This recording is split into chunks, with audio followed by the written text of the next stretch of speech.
Hi, welcome to the Urban Outdoors with SoCal video. My name is Danny Milton, and today we're going to be comparing the GoPro 10 to the GoPro 11. Today's video, we're just going to be focused on the stabilization between the two cameras. So we're going to be out at Aliso Viejo, one of my favorite trails. I do almost all of my testing out there because I like riding down Lynx Trail. Lynx Trail is a great trail to do stabilization tests, sound tests, all that kind of stuff as well. It's kind of like on a ridge line.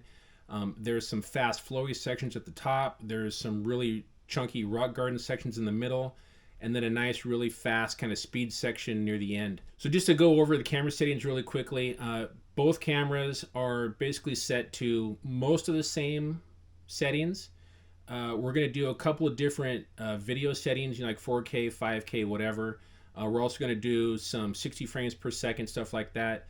But everything else is pretty much the same. The wind is set to auto. It's usually set to boost. I know the GoPro 11 has a hyper boost, but we didn't test that yet. The shutter speed is set to auto. The color is set to vibrant. The sharpness is set to medium. The EV comp I usually put at minus 0.05 just to bring down the highlights of the camera just a little bit. So I'm going to show you really quickly how I have these cameras mounted. I was using my UOSocal backpack. That is a backpack that I've been using for quite a long time now. I really like it because you can purchase separately a GoPro harness, which goes right on the front, and these backpacks are very stable. They don't move around at all, and you have plenty of space to mount one or two cameras in like today's video.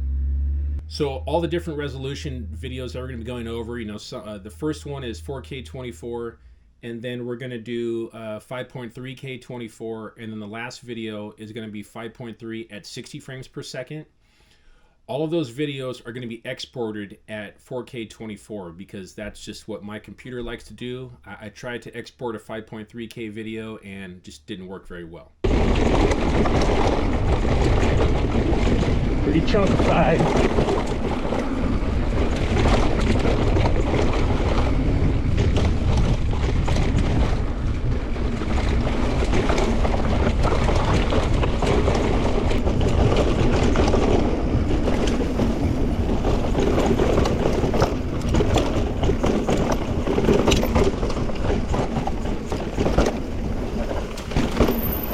Oh, that's super loose right there. Wow, looks like part of the hillside fell off.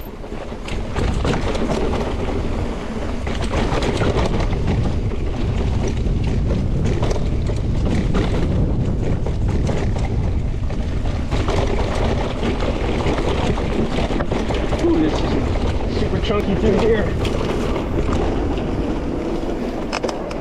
All right, little speed section.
Maybe down just a touch.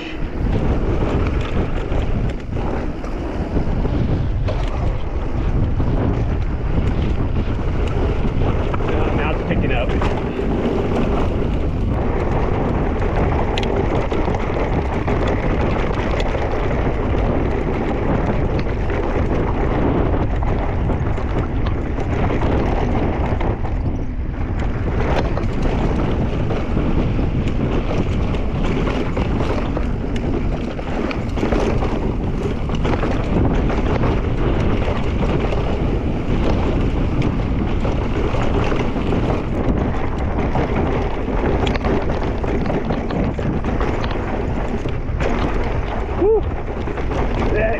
super sketchy right there.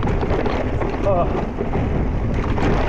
It's like part of the hill kind of eroded away, and it's all... So as we're watching some of these videos of me, riding the trail, going downhill with these cameras on my chest, you can tell there's a little bit of difference as far as the brightness goes. It seems like the GoPro 11's image is just a little bit brighter. I don't know exactly where that shutter speed is at because it's just set to auto. So if it's at a slower rate, it's going to have just a brighter image, whereas the GoPro 10's image seems to be a little bit darker. If for some reason you want to see like a really good comparison of the clarity of the videos, I would definitely recommend watching these videos in 4K. If you have a laptop or anything like that, anywhere or at any point in time as I'm going down the trail, just pause it. And if you're watching on a 4K screen, you're going to see that the image clarity is almost identical between the two cameras. Also, with all of these trips down this trail, I've ridden this trail over 100 times. The stabilization seems pretty comparable between the two cameras. I mean, even in all the different video modes that we did, I don't see much, if any, difference at all between the two cameras. Actually, one thing I wanted to mention really quickly too is that all of this video that you're looking at is completely raw video. I haven't done anything to the sound. I haven't done anything to the image itself. This is just a raw image. I didn't change any of the colors using Premiere Pro or anything like that. So it's all raw footage, all raw sound. The GoPro 11 sound seems a little bit higher pitched, a little bit more tinny, whereas the GoPro Hero 10, the sound seems a little bit deeper. Now you can still hear my bike and the tires and all that kind of stuff as well, but there is definitely a different sound pitch between the two cameras. I'm only showing you guys a very short amount of the video footage I have from this camera. I mean, I went out and I rode this trail, I want to say like 6 or 7 times in one day, doing a bunch of different tests on it, windscreen tests and that kind of stuff as well. And from all of the footage that I've looked at, I don't see any difference in the image quality or the stabilization between these two cameras. So that being said, would I recommend you to upgrade to the Hero 11? Well, that depends. So if you have a GoPro Hero 10, I would say just as far as the stabilization goes, you do not need to upgrade to the 11. I don't see any difference in improvement between the two cameras. There are a couple of new features in the GoPro Hero 11. I know there's the hyperview. There's also a different size sensor. So I'm going to be testing that stuff out in the future as well.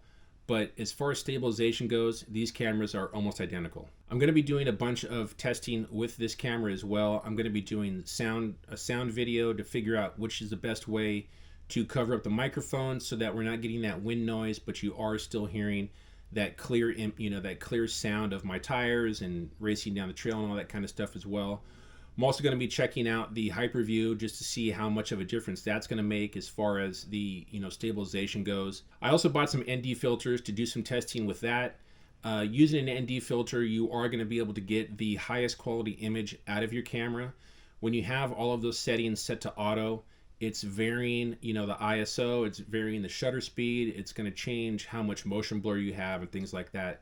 So using that ND filter is actually going to make the image come out of this camera even better. Also in a future video, I'm going to be showing you guys some of the accessories that I've purchased for the GoPro Hero 10 or 11 and how well those are working. So thanks a lot for watching. I really appreciate it. Make sure you do all that fun stuff for me, please. Smash that like button, share, comment, definitely subscribe to the channel.